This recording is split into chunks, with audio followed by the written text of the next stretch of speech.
Yeah, so while everyone's like out here trying to get Indoraptor so they can play that deck, or they're trying to out here trying to get like Indominus Rex. Cheesy. Nope. It's gonna be a lot harder than that. Fucking sucker. oh. Buy singles. Buy singles. Yeah, buy singles.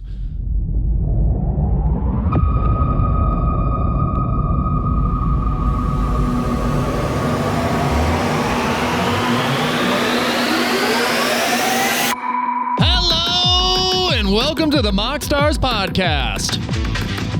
I'm Evan Kunai, one of your hosts, and I'm here with the two other Moxstars, Christopher Ritter. Yo. And Jordan Garcia. Evan just figured out what that button does. First, let's just cover all the bases. You can follow the show on all major podcasting platforms. If you're doing so, make sure you give us a 5-star review. It makes us look really cool, and it helps people find the show. It goes a long way to helping us out and supporting us. You can also find us on YouTube, where you can like, subscribe, and hit that bell for more notifications. We have new episodes every single Friday. You can join our Discord server, where we have a community that's just been bustling. We've been having a lot of conversations about Commander and how healthy the format has been lately. And not only can you support us on Discord, YouTube, and all major podcasting platforms, you can also support us on Patreon by joining our supporter tier and become a true Pepperhead, where you will get a exclusive role in our Discord server where your name turns Dr. Pepper red, and you get access to 2 exclusive channels, the Shower Thoughts channel and the Dr. Pepper channel, where we just, whenever we find something that contributes to Dr. Pepper lore, it goes there. Like, we found out that Jendi Tartakovsky is a Pepperhead. I was watching Dexter's Lab the other day, and there's an episode called D&DD. So it's like a D&D like type episode. Okay. DD comes in and like takes over the DM role from Dexter. And the group that he was DMing, they're like, DD's like, all right, I'm taking over. Are you guys ready? And they're all like, I'm ready. Here's my sword. And this guy goes, here is my magic elixir. And he pulls up a can that says Dr. Pep. Bro, this is my next D&D character for sure. Hell yeah. Pulls up the Dr. Pep, starts pouring it. Yo, awesome. Unrelated, but is Primal good? Primal is amazing. Okay, yeah. Yeah, it's really good. There's not really there's no verbalizing. It's all like primal, like roaring from dinosaurs and grunting from man. But I watched both seasons, and they're continuing. They're going to bring it back and make more episodes. Very sick. It's on HBO Max, right? Yeah, you can find it there. Okay, Yeah. sorry. What the fuck are you talking about? It's the same creator as Dexter's Laboratory. Okay. Samurai Jack. Samurai Jack. Yeah. New show. New show, or I don't know how new it is. It's just coming back. New Coming to back. me show. Yeah. New to you. What is it called? It's called Primal. Primal. Yeah. I mean, I love both of those. And it's just about like dinosaurs and stuff. Yeah, I mean, it seems like Evan's favorite show already. It was pretty great. It's it's about a down on his luck caveman, essentially, of like vicious, doing everything he can to survive, and he is attacked by this iguanodon type thing. There's all varying size of T-Rex and dinosaurs in this show, so it's not really like totally specified, but he's attacked, they battle, and then the dinosaur is hurt, and it's that whole like mouse and a lion type deal where he takes the thorn out of the dinosaur's foot, and then they partner up. Nice. And they have to survive together. So they're facing the world together as teammates now, and they learn to care for each other. Just like Wow. There's no language like back. Yeah. Wow.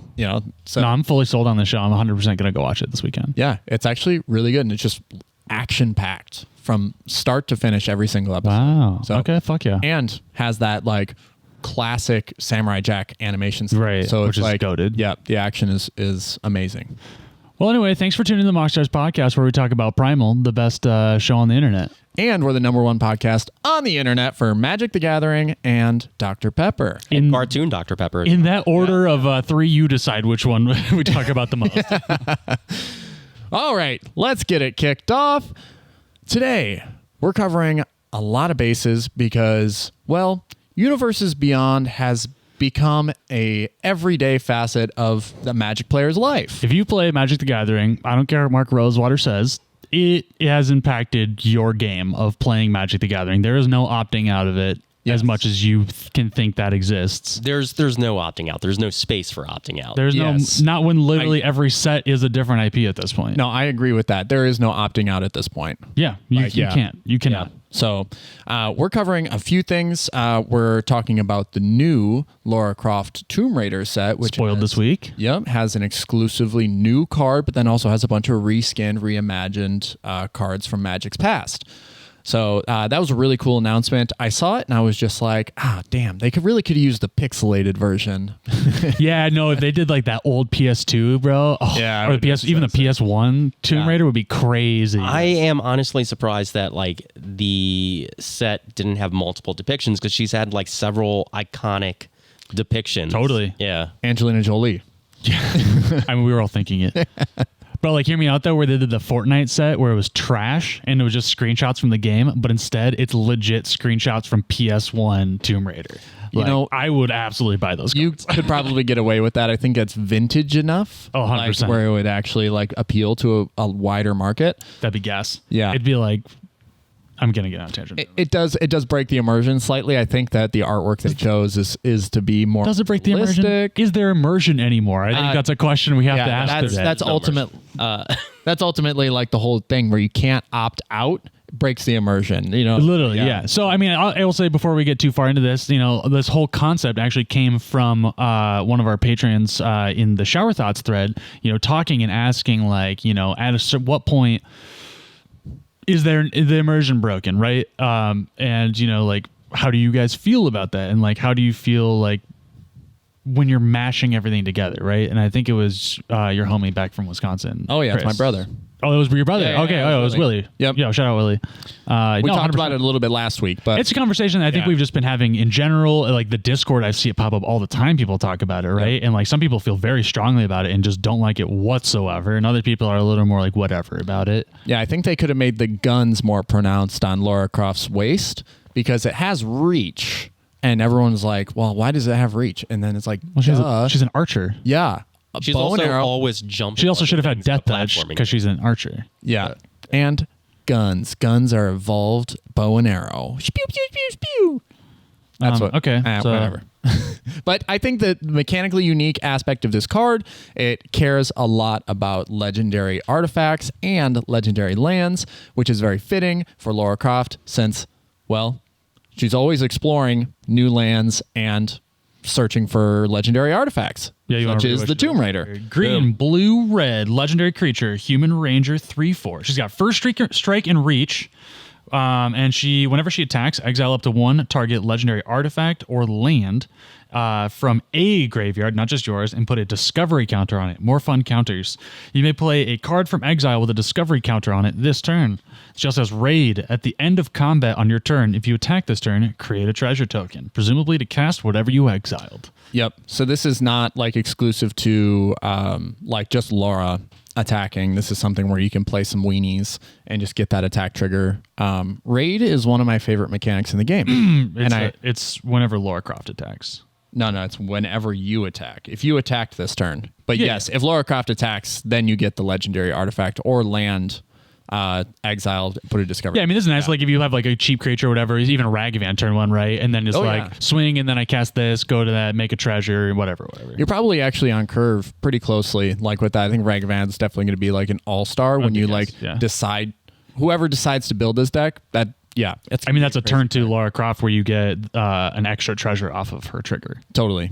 Right, so. Yep. It actually shoots you out of a cannon. That's crazy. Plus, you're in Teamer, so you get access to dorks, even though they're not super strong right now. But I think that as long as you're playing this, like, no one's playing this, like, competitively. No, but it's kind of a fun engine.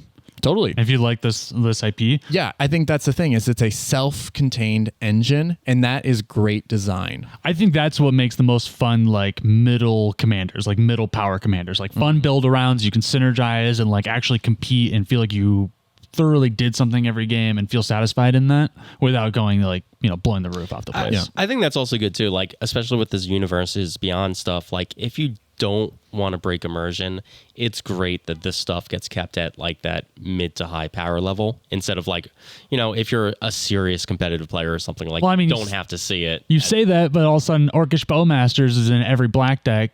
But I mean, Lord of the Rings is a gimme. It's a layup for like being within the world of Magic, because like so much of the original Magic IP is in fact based on Lord of the Rings. So. Right. I will call out your bias for loving Lord of the Rings. I think there are other people that would rather not see that like permeate. Just as a whole, people like break the immersion because in their head they're like, well, I love Lord of the Rings, but that's not what Magic the Gathering is. Yes, I give you it is a gimme because it is so close in this fantasy realm or whatever. But I still think that rubs people the wrong way. I mean, there's nothing on Orcish Bowmasters like that would tell you it's Lord of the Rings. Like that. That's true. It is one of the most nondescript. Yeah. That is like a very Magic the Gathering card. You're right. I feel you. Yeah, I agree there because like Bowmasters doesn't have any flavor to it. It is just a card that instigates competitive play, like or instigates the notion that we are selling this set as a set that you need to purchase in order to be competitive in Modern and now CEDH. Okay, let me ask you this then. Yeah. One Ring.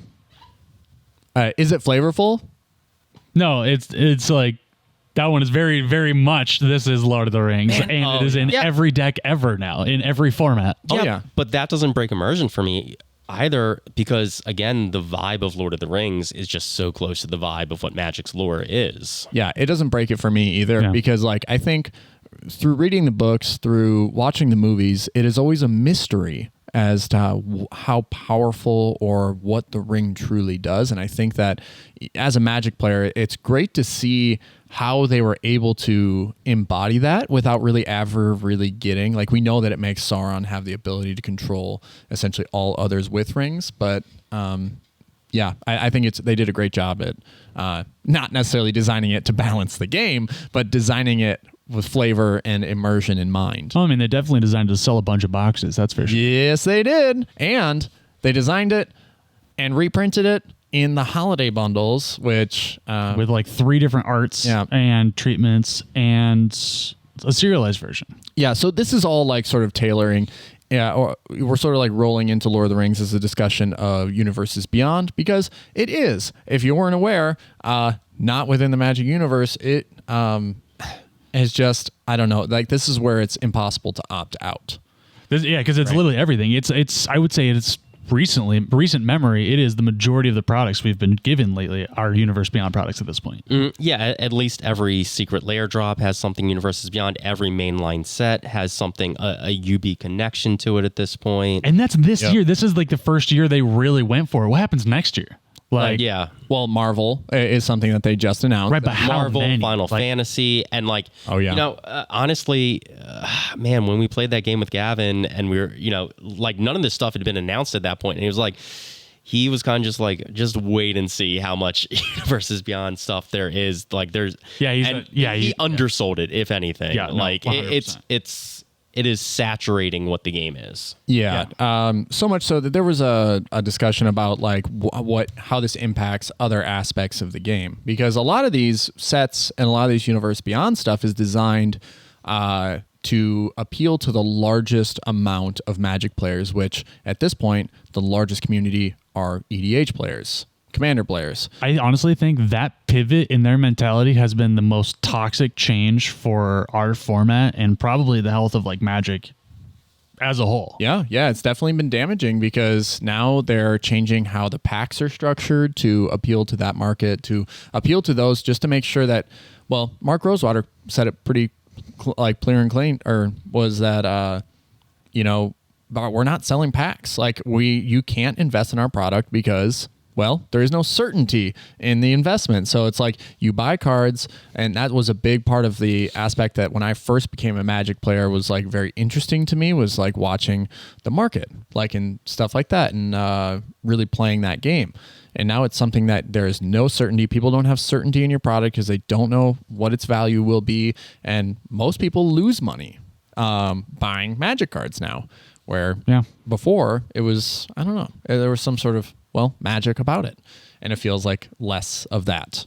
So Universes Beyond saturating the market makes me feel like with the immersion breaking stuff like that, Marvel, I can't imagine, and we don't know the details on this, but I can't imagine that they signed a contract with Marvel to create Magic cards if they weren't going to be legal in some sort of competitive sense, like the way Lord of the Rings is. Yeah, I think Final Fantasy, I think, is going to be modern legal, and I would expect maybe Marvel to be modern. I never even thought about that, because in my head it was just like, yeah, sure, Commander is going to be the mishmash of all of these crazy secret layers and shit like that, but you're actually going to have like legitimately competitive formats playing like Final Fantasy versus, Godzilla versus, all the Fortnite, everything. Yeah. So that's actually crazy. That's the incentive, standard. Right? Like maybe it permeates standard next year if it does that fucking well. Right. So there's that conversation that happens behind closed doors that we don't. I mean, that's happening. Sorry, not to cut you off. Yeah. But is that already? Not already, but I'm saying that is going to be the natural, like, it's the slippery slope, right? Like the second we saw any universes beyond stuff have any acceptance in the community and have financial success, of course, like just more and more and more of that. And then you saw Lord of the Rings being printed into modern. Seems like the community's cool with that. They're going to do that with more universes beyond stuff. And then now that seal's been broken, and it's inevitable that the next thing is going to be, well, the game of Magic is no longer the lore of Magic contained within, this set of planes and whatever. Right. It's a set of rules it's a set of rules for a game that can then encompass any number of brands and things like that, like almost like Lego, right? Yeah, exactly. Because Lego doesn't have its own IP anymore. Like Lego is a format for other IP. Yes, that is a very good way of putting it. Thank you. We're right on that That's trajectory. why I'm on this podcast. Yeah, you're fucking great, man. You're awesome. We got to pay you more. Yeah, Jordan was looking at me. I was shaking my head because all I could think was, "Damn it, Rick!" Like from The Walking Dead, like Steadfast or whatever.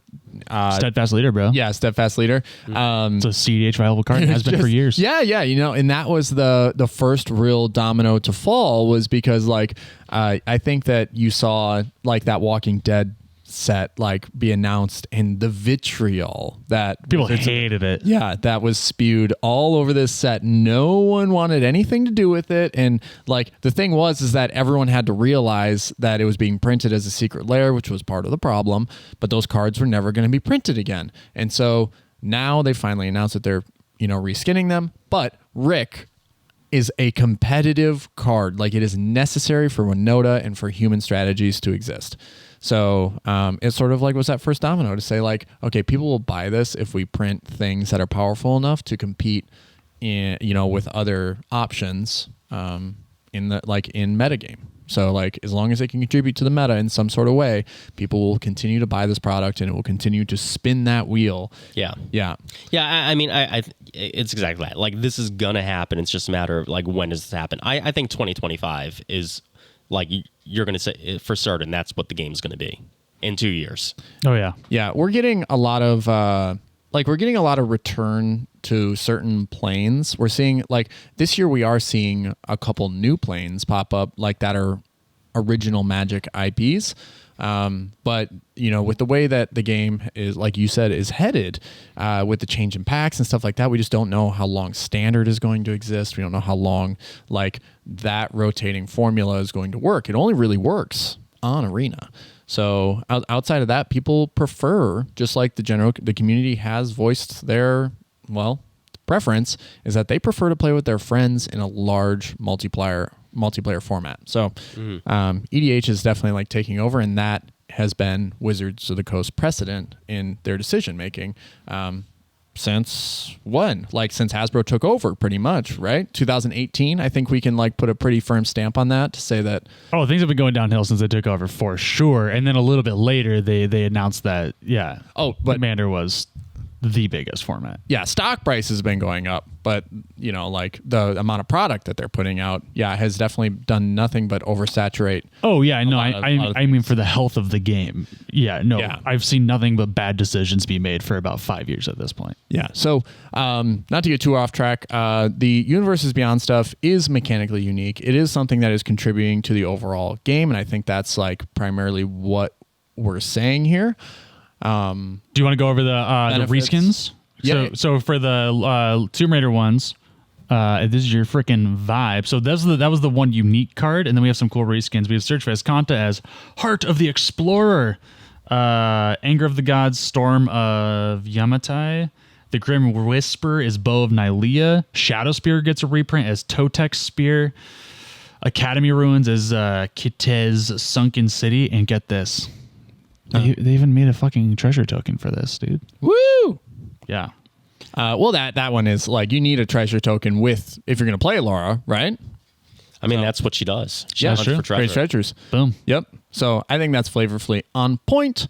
I am. I saw one person say Ancient Tomb should have been in this as a reprint, which would have been a lot better than Academy Ruins, low key, but whatever. Yeah, that one also makes sense. But I do think that if you wanted to, sell more than what you already are going to sell, then Ancient Tomb would have been like actually amazing. Because the value of that set, that would have me going out and buying it. But Literally, because like what? Anger of the Gods, Search for Azcanta, Bow of Nylea, Shadow Spear, and Academy Ruins. Literally, Shadow Spear is the only thing of value in that entire set. right. So if you put Ancient Tomb in there, now Sold. Yep. Becomes justified because Lara Croft is then free for all the people who want to play it. But as we were talking about earlier with a lot of the Jurassic World stuff, which is another Universes Beyond IP, buy singles, because we are now seeing that as people open set boosters and collectors boosters of Lost Caverns of Ixalan, is that in collectors boosters, you're guaranteed one Jurassic World card.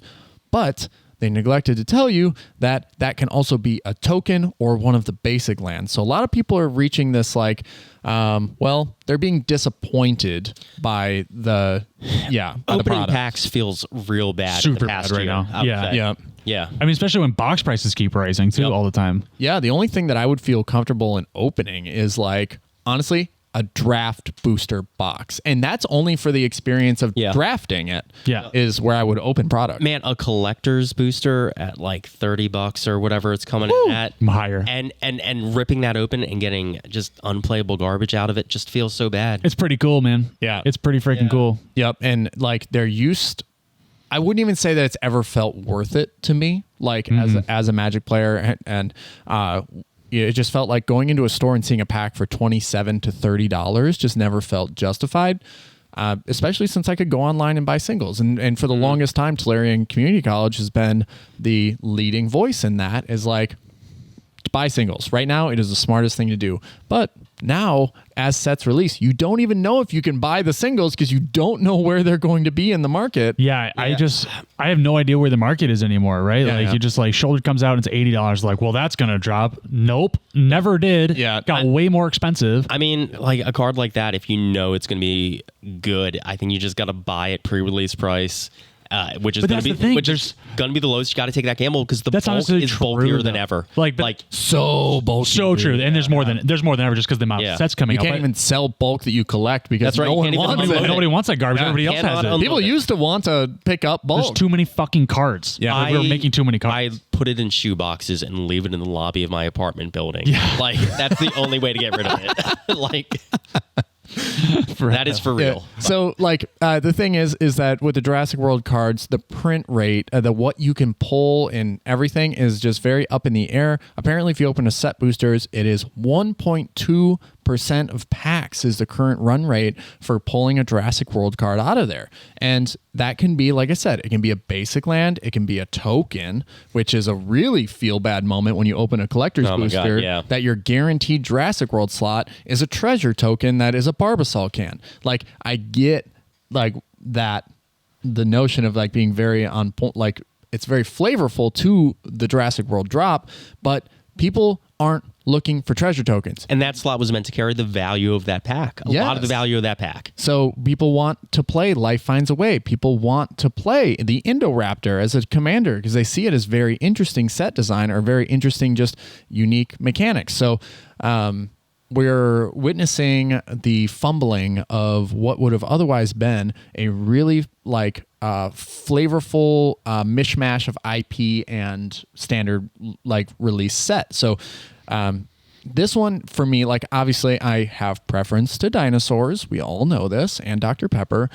This one felt like seriously just like a fumble at the goal line, dude. You're so close to just like this being a fucking touchdown, and it's baffling to me that they would make that decision when it's like we had a few episodes where we tried talking about Jurassic World and being like, oh, is it a secret lair? Because it was marked as a secret lair for a second. And we're like, oh, okay, sweet. We can get these cards as part of that or whatever. And then they're like, no. It's coming out in packs. And then you're like, oh, I wonder what the drop rate's going to be, because you've had Enchanting, Enchanted Tales or whatever. Yeah, Enchanted Tales from Wildsville Drain. Yeah. Right? You were guaranteed to get one in every set booster and sometimes two. So what a dud of a set, by the way. What's that, Wildsville Drain? Yeah. It still has time to grow, and I think there's room to grow there. If you're comparing it to the original Eldraine set, which was like an all-star in every format. Yeah, I'm not even talking power level. Yeah. I just start to finish. That was a great set. Like design, flavor, art, just so well curated and done. There's all right, we got to go back. I don't know. Yeah, so that's why I guess moving to I am excited about new planes that they're going to visit. Yeah, I mean, they talked about the ones coming out next year. I think there's some cool opportunities there for sure. Yeah. And so, I guess I was hoping that, along with, the Antiquities from, Brothers War, that they would have done the same thing for this Jurassic World thing, because set boosters cannot be drafted. Right. Put one card in there. Make the foils the ones that are hard to achieve, right? By buying collector's boosters. Not only did they print these cards in non-foil, foil, but they also printed what is basically an ampersand foil for these Jurassic World cards. So you guys remember the D&D set with the ampersand foils that nobody ever found, and they were worth a card that's worth pennies. It's worth $150 with the ampersand. Yeah, they're literally mythical. Occasionally, yes. You'll see posts on Reddit, on MTG Finance, of people trying to find them. They're collectors and be like, does this card even exist? Right. Or new people will just be like, what the fuck is this? Is this new or is this rare? Is this a normal thing? It's something that almost nobody knew about except for Wizards of the Coast, when maybe they didn't even know about it. But it's they're printing the Jurassic Park logo, so the bone T-Rex, fossilized T-Rex with a circle around it, in shatterfoil as a stamp on top of the card. So disrupts the artwork. Yeah. This is the first I'm hearing about it. First, speaking of it being poorly promoted. Yeah. You know what? Yeah. You probably aren't only to the people listening now, you probably aren't the only first person to hear about this, because it wasn't until about 3 days. But I'm saying it's really bad because I have a podcast about Magic, and I'm online every day researching various Magic the Gathering related things. Yeah, and this should be within the purview of things that I'm aware of. It's a fuck up on Wizards' part. Yeah, totally. I'm just learning about it now. Literally, yeah. So how long have we had to open Lost Caverns of Ixalan packs, from now, and from the time that when this podcast came out, pre-release was 7 days ago. Yes, so there's been time for this to come out. It wasn't until 2 days ago that I brought this up to Jordan at work, and where I saw it on Reddit, and I was like, "Did you know these existed?" And he's like, so 5 days after release of all product. Yeah, that people started to figure out that they were these shatterfoil stamped Jurassic World cards. Yeah. And so there's all these widely varying rarities and stuff like that. So they're printing all these different variants of these cards. But the odds of pulling any of them is just abysmally low. So it kind of is, hopefully they're sitting there and they're learning from this experience, because if this is how they move forward with future sets and sprinkling in little IPs, because I think that that Murder Mansion plane is going to have slasher film UB or something connected. Yeah, Sherlock Holmes or something. So it's actually even the non Universes Beyond thing becomes a Universes Beyond splash. Yes, that's exactly what this is. I feel the Jurassic World. Totally, yeah. I mean, it's just going to keep doing that. It's going to be every set. It's just right. Yeah, I think it's no doubt. Well, I feel it'll be Knives Out. Knives Out will be the weird thing that they put with that. Yeah, I think it's just at a point where it's just not enough people want this, so let's staple this onto it, and that'll get those people interested. And then together, those two things will make enough numbers to make Daddy happy.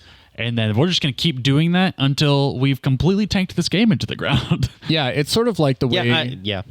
Yeah, it's sort of the way that the NFL, and sorry to combine this with like sports, but that is how the NFL has handled their broadcasts, is that they sign major contracts with advertising agents and like broadcasting networks so that their money is made. And that's what Wizards of the Coast is doing, is that they're signing these contracts with other IPs. Literally. They're like, we will make your IP into Magic cards, right? And so the contract is signed, the money is made. They don't care how many sales are made for that, right? And so that company is just sort of like, hey, we're paying for this advertising space. People are going to see this. They're going to buy this product. It's going to bring more attention to our platform. Like, that is kind of like the hope and prayer, right? With the Jurassic World thing, is like, this brings more attention to this IP so that people go back, they watch a movie, maybe buy more merchandise. Oh, spoiler, a new movie comes out next year that's Jurassic themed. Who would have thought? Or there's a percentage of sales or something like that involved. But the point is the money is already made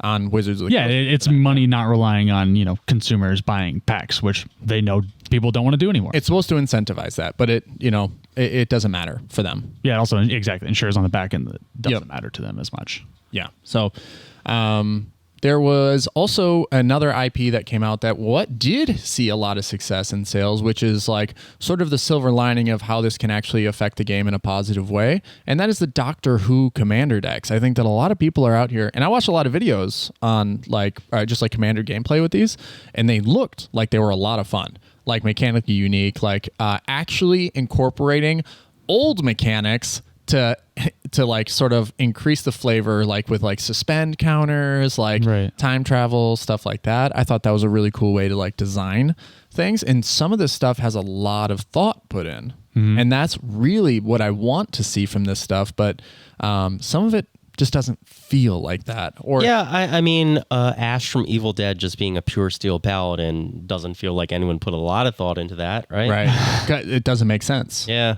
Like to me at all, like pure steel. It's just slapping some art on something vaguely connected. Right. You could have put because he should be a legendary character. You should be able to have Ash in your command zone. Yep. And like there are so many. That would be the incentive to buy that Universes Beyond, right? There's that.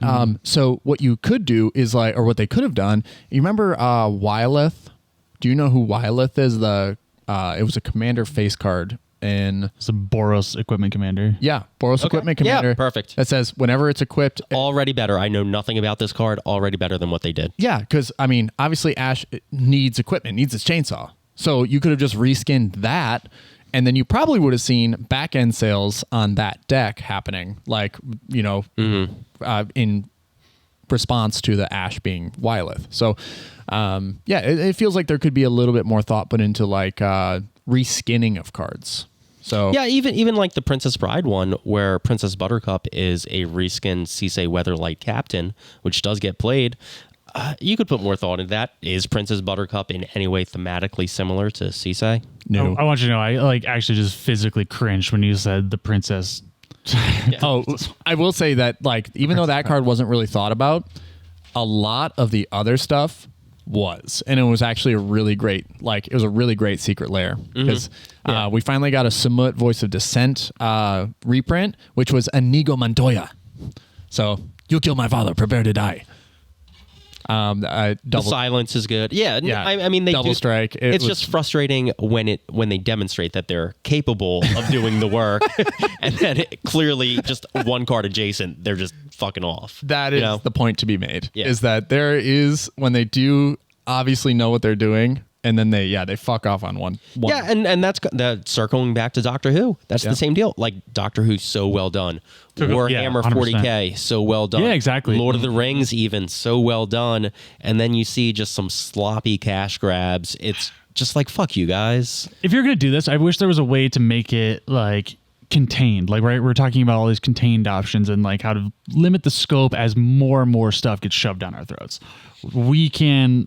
you could contain things by like, all right, this is not standard legal. This is not modern legal. This is not an internal format set.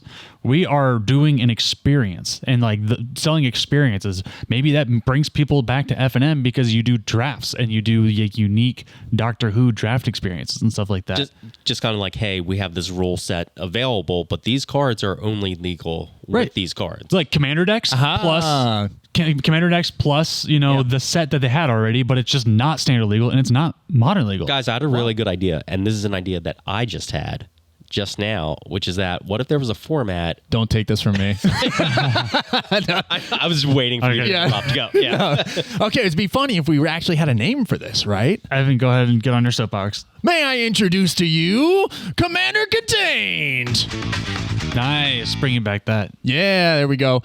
We talked about this, and this is actually a good segue into one of our shower thoughts this week, is I pitched this to the community, and there has been a lot of buzz, not just in the shower thoughts channel, but in the EDH channel as well, about how you can narrow the scope to instigate creativity. I think that a lot of people are under the impression that the more you widen the scope and broaden your card pool, that the more creativity can happen, right? But it can be overwhelming to new players, to even experienced players who are like the speed of content that I'm so overwhelmed. Yeah, it's like it gets tiring to like try to keep up with it. And as podcasters, like we are trying to stay on top of the ball. It is impossible to like really keep up with everything. So this is a creative new way to spice up your life, spice up your commander decks. Because what if you created a format where the only cards that were legal with your commander were the cards that it was printed with in the same set? So like commander decks that are printed alongside like Ixalan. You can play Pantlaza, but the only cards that you can use to upgrade it are cards from the adjacent commander decks and cards from Lost Caverns of Ixalan. I mean, I love it. People like I don't play a lot of limited, but people like talk about how much fun that is, like just playing with cards from one set, and like those mechanics that you don't see leak out into like standard or modern or like commander or anything, that really only makes sense when you have like that mass of cards that all play well together. Exactly. That's why I like limited. I think it's interesting because it's really the only experience where you have that. Yeah. And the big thing with this is that if it were to pick up steam and it were able to become popular enough, is that it would instigate Wizards of the Coast to prioritize printing valuable reprints into commander decks to like, instigate those sales. So, well, hear me out. I think, like I said before, I think the downfall has been that they've recognized that a community created format is their most popular. Yes. Right. And the ones that they thought people would like are not. So when we create another community created format, we should do our best to not let Wizards of the Coast anywhere close to it. Yeah. They will ruin it instantly. So with this idea, we were talking about, because if you're going to do a Doctor Who deck, you only be able to play cards from the adjacent commander decks, essentially, right? And like we had talked about, like, are all commander staples like just like all legal, or are they all banned? So like Soul Ring, because standard legal sets don't have Soul Ring in them, do you just ban it completely, or do you make it legal across all things? But this requires a separate ban list, which will only come through community testing. Like you can just be like, all right, I'm going to play a deck built from Shadows over Innistrad, which like leads to some really creative like zombie or vampire builds, I think, or that would actually be pretty powerful. And only then would you know if something is too powerful. The concern on my mind off the top of my head is like, will power creep over the years become very obvious? Like say like, you play Kinnan with a Coria set and then you go back fucking 7 years, bro. And then you try and play like Dakin Blackblade or something like that. You would get clapped. That is part of the problem, right? So like you could play, the thing is that all master sets would be banned as well. So like you can't pick up Commander Masters and play, like Kalia out of that, because it would just be insane. That would overwhelm the format and it would be basically a cheat code. So cards that are printed in the original sets, we even had like this little nuance. Like, what about Gishath? Does he have access to, or does Gishath have access to both a regular Ixalan and now Lost Caverns of Ixalan? No, you would have to choose basically based on set symbol. You're like your OG or your like modern. Yes. So which is kind of cool. I think that's kind of fun. Yeah, use the dinosaurs from the modern set because that's what it was printed in, or use the dinosaurs from the old set, and really figure out, I don't know, what deck works for you. And I think it just opens up this, like, we take Commander very seriously. And a lot of our community does. And I respect that we want to be competitive with it. But there's a certain point where things stop moving, or like it feels like everything is moving so fast that nothing is moving at all. And that's kind of where I'm at right now. So I'm trying to like find a new way to instigate creativity for myself and for those around me to create another healthy community. Yeah, for me, it's like it's kind of the same vibe as like, you know, the battle boxes, like the commander deck battle boxes we've talked about, or building a cube. But that's kind of where my interests are right now. It kind of lets me like, you know, pull up and you kind of get to appreciate other like limited, like other types of magic and like contained stuff and appreciating this moment. Yeah, I think this is actually a really good balance to power level, just in general, just because you can, like you could play Talion, the Kindly Lord, and you probably have a lot of really good cards from Wilds of Eldraine in black and blue, a lot of good fairy synergy. But that has a cap because you're playing a Kindred deck. So same with like, you could play Weta. Honestly, you could probably play Weta and have a baller deck. Totally. You know, I really think there's legs to it here. I'm definitely going to be creating content in the future that is more focused towards this. I think it reaches a wider audience to like speak to people who are just getting into the game, like who are picking up a pre-con for the first time and how to upgrade it effectively and efficiently with cards that you probably pulled when you went to pre-release. Bro, I could not imagine being a new player right now trying to get into Commander. Like when I got into it, if there was a card pool that at a certain point I could know it, like I could actually know almost every card that was relevant, and like I could see the art or hear the name and know what it did, right?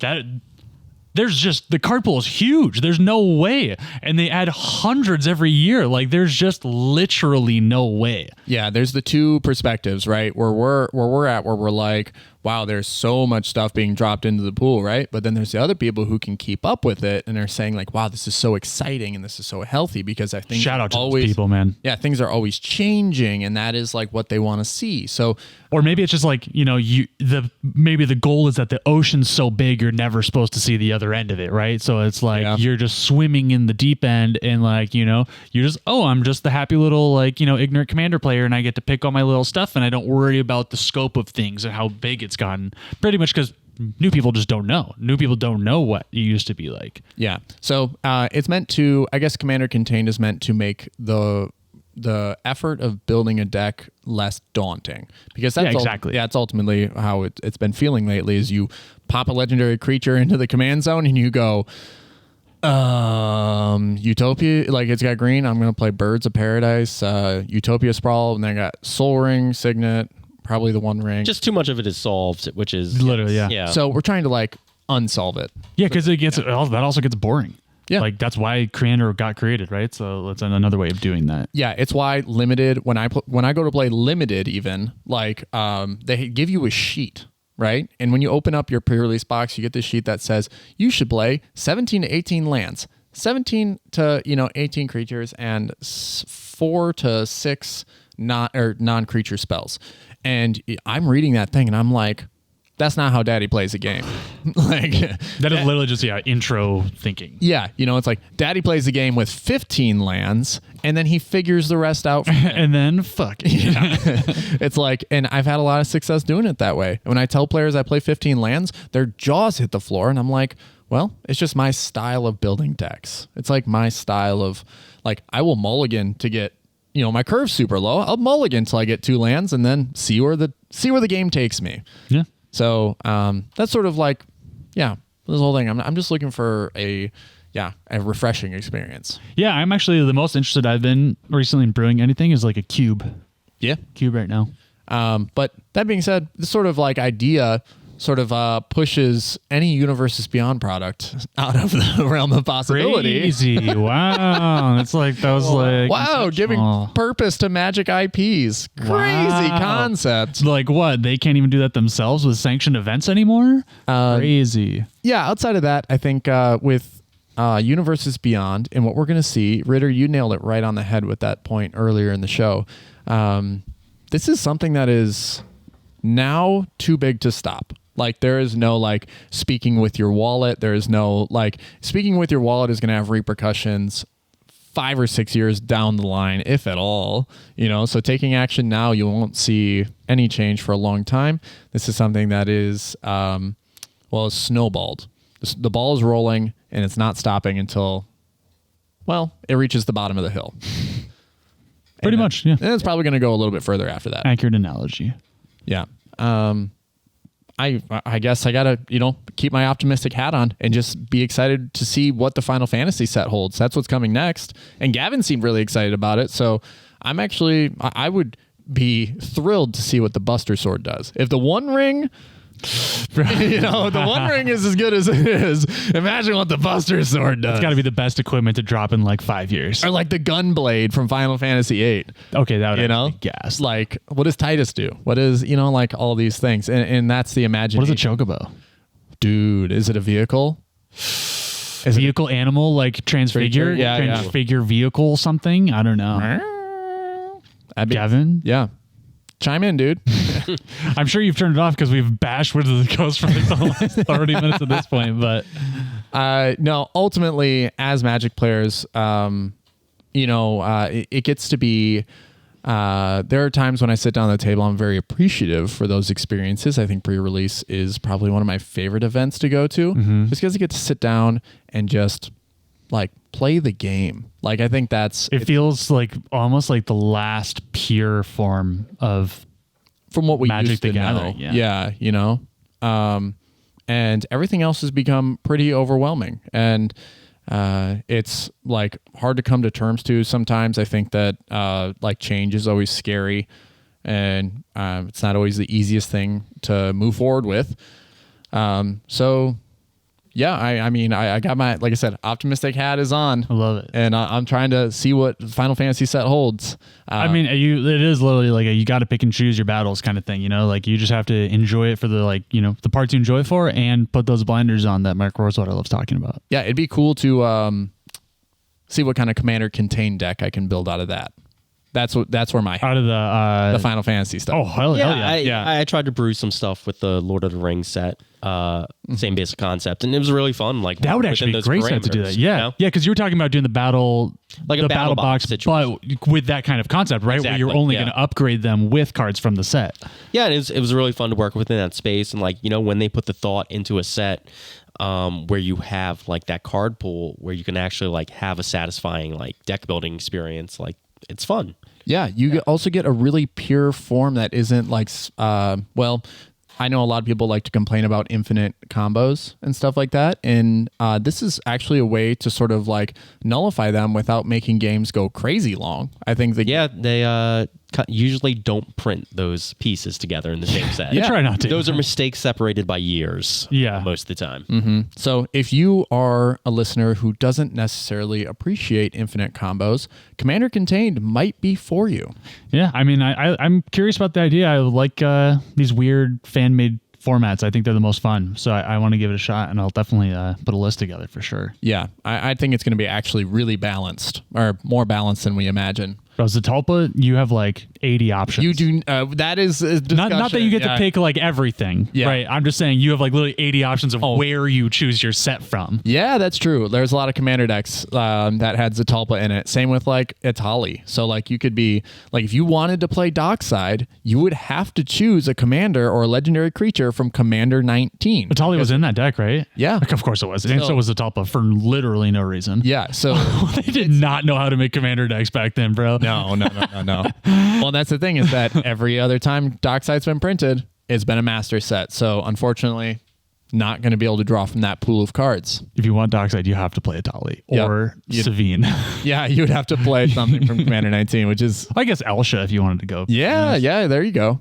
Not too bad. Maybe Elsha becomes like a pretty powerful commander. Yeah, the thing I like instantly started thinking about was like, I wonder what meta rises from this. Like what are just absolutely some goated monster decks. Every set has efficient removal. Like that is the thing, is that is not as efficient as what we're used to. There's no like really free spells.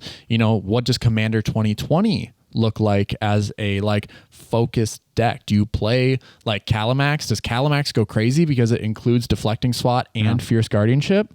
Yeah, I kind of like this format where there's two branches of it. You can do the battle box aspect where you keep it even more contained, right? It's like all IP fighting the same IP. And then you have like, you go outside of that and you're fighting other decks just based off of like, printings and stuff like that. I think it's very interesting. Yeah. So let us know what you think about the format. It's kind of fun. Yeah. In the comments below on the YouTube channel.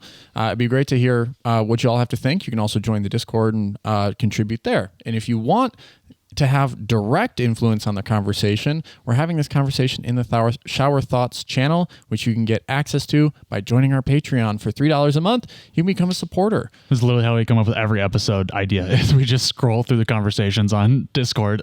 Like, honestly, our community is our best resource, and we thank you guys. We're super appreciative of all the conversations we have and the relationships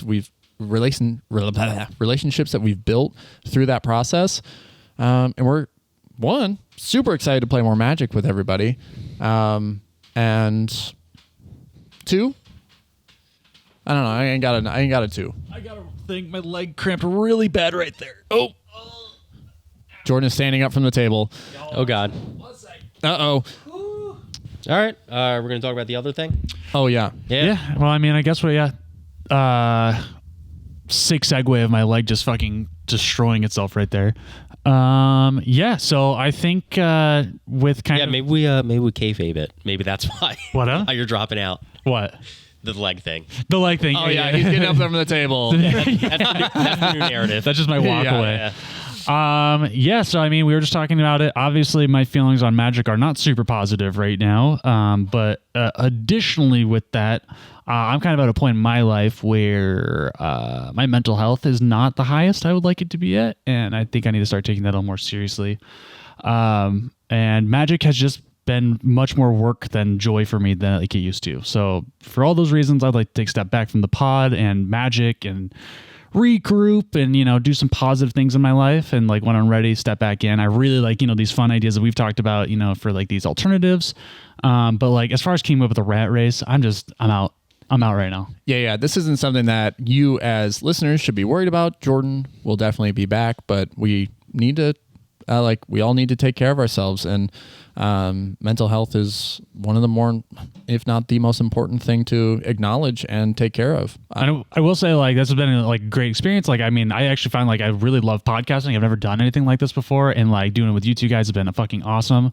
Right back at you. There's been tons of times where I remember last year, just like some depressing times, and I just remember feeling so much better after hanging out with you guys. That's been great. And also just the community, like you said, bro, our community's fucking gas. And last time we went to that tournament, we were surrounded by 20 people when we walked in the door. We talked to everybody. Everybody knows our names. It's awesome. So that's been a great experience, 100%. Yeah. I don't take that for granted at all. Yeah, this is a note for just everybody. Magic will always be there. And that's sort of the conversation we're having today, is that this game will continue to move forward. You will always remember how to play the game. I think it's just so drilled into our brains. I've been dipping in and out for 30 years. I think you got to control the pace at what you're in the game. And for me, I'm just at a spot where I really have to be honest and just I'm not appreciating it right now. So I really have to take that step back. Yeah. Before I got back into it with you guys, I think the point for me was when they changed the standard rotation, I was just like, man, this is just the way I'm interfacing with the game is just such a bummer right now. I just can't do it. Yeah. And that's how I feel right now. Yeah. Why it is a game. Ultimately you should be getting joy out of your involvement in it. Yeah. Otherwise, what's the point of doing it? Yeah, right? For sure. Your hobbies should cause joy. Yes. Well, yes. Jordan, you don't get this. But as a sports fan, you can probably relate. They should not cause more agony than joy. That's a sports-only fandom thing. Okay. Yeah. Yeah. Ultimately, sports are wonderful, right? Mm-hmm. But as a fan of certain franchises, there's a certain point where, any Detroit Lions fans out there, mucho respect right now, because you stuck with it, you went through the storm somehow on the outside. The team is looking really great this year. Outside of that, it's if you're Ritter, if you're a 76ers fan, you've just gotten so close so many times. Oh man. It's really one of those things where you get your hopes up and they're dashed, and Magic can be a roller coaster as well. And I think we're all on separate journeys. While we're sitting here together at the table, we're all having this conversation together, but on the Magic journey that, we wanted to be our tagline when we first started, we're all on different paths, just in general. 100%. So we all have different interests, and we're all growing at a different rate. So that said, the boys are going to keep doing the thing and crushing, and like actually Evan's even like getting more serious, taking an extra day off of work to kind of dive more into the content world and actually provide more for Patreon. Get ready for more. You get to see deeper into my brain. So this is not that the Moxstars are slowing down or anything. Like they're speeding up and refining and crushing, and I'm sure I'll be popping in from time to time as well. So. Yeah, we're still here as the brand, still going to be weekly. That is still the plan. Yeah, oh yeah. Yeah. Yeah. So we're gonna do something a little bit different. So we used to like, and I say used to is like we're doing it right now, but like we gather in the same room, but we're actually going to be splitting up the equipment, and we're going to be filming and recording from our own like private like households or little studio deals. So we're going to sort of like we're going to have the conversation of how we move forward and what kind of content we want to create. Obviously, we're listening to you as a community. You've all stated that you want to see gameplay, and while we're still finding a way to make that a reality, the way we move forward has to sort of like work with, our lives and how much time and effort we want to put towards this. So while, yes, we will be continuing moving forward and putting a lot more effort towards this, I'm wanting to do more of this conversation about Commander and releasing videos a la Call Me Commander. If you haven't checked out my other YouTube channel, you can do so. I'll put the link down in the description. But that style of video is sort of like how I'm going to sort of instigate the Patreon community, is put that as exclusive content up there and just help bolster the channel in different ways. Try to create different types of media for people to enjoy. Yeah, and I think this is a good time for it, right? We're about to go in the holidays, like we're going to take some couple breaks and stuff like that. So this will be a great time to change up the process, refine what we're going to be doing for 2024. Oh, the Magic Holiday Gift Guide. The Magic Holiday Gift Guide. Didn't even, that one's just right. Is there any new product for people to buy? It can't be. No. Anything Christmas or I don't think seasonally related? No. Well, they did do a holiday Lord of the Rings bundle. Oh, they did. By the way, update on that. Which one did I get second? The Galadriel one arrived, and while they were pringled a little bit, not nearly as egregious as the Gandalf holiday bundle. Interesting. So, yeah, the thing is you can barely see the artwork though. Yeah. Oh, yeah. The foiling sucks. Yeah. They're bad for different reasons. Yeah, that another one of those failed products, which hopefully they learn from. Yeah. Oh man, please do not do a reprise of that. I bought 2 of those. Such a feel bad opening those holiday seed boxes. Man. Like the display easel is just so chintzy. Just like the value. Oh, like the display little card that you got or whatever. Yeah, I mean that's kind of like the thing. Like you get the 6 unique cards, you get like 3 set boosters, and you get like an easel and the 6 art cards of the scene, so you can display the scene nicely. Oh, you can just display all 6. Yeah. Yeah. But the display part of it, trash. It's trash. If your cards are like if you want to mount the art cards for the scene yourself, do it like in a real frame or something. Right, a little shadow box, whatever. Yeah, it's like kind of crazy that they sent you with that like cheap little frame deal. The cards are pringled, so they're gonna look like ass just in that. Well, the art cards frame. aren't pringled. Oh, the art cards. Oh, yeah, the ones that are not actually they're playable. for display. Those are great. Love that. Yeah. All right. Well, this has been another episode of the Moxstars podcast. Thank you so much for listening, and we're really looking forward to what the future holds, and we're excited that you, our listeners, are going to be a part of that. Yeah, please give your feedback. Yeah, what you want to see. Yeah, if you'd like to support the show, you can listen to the start of the episode to find out how. I love that. 100%. Just kidding. Yeah, find us on all major podcasting platforms. You can find us on YouTube. You can join our Discord server and support us on Patreon. That'd be wunderbar. So it's been a pleasure, boys, and we'll be back next week. Bye. Bye. Deuces.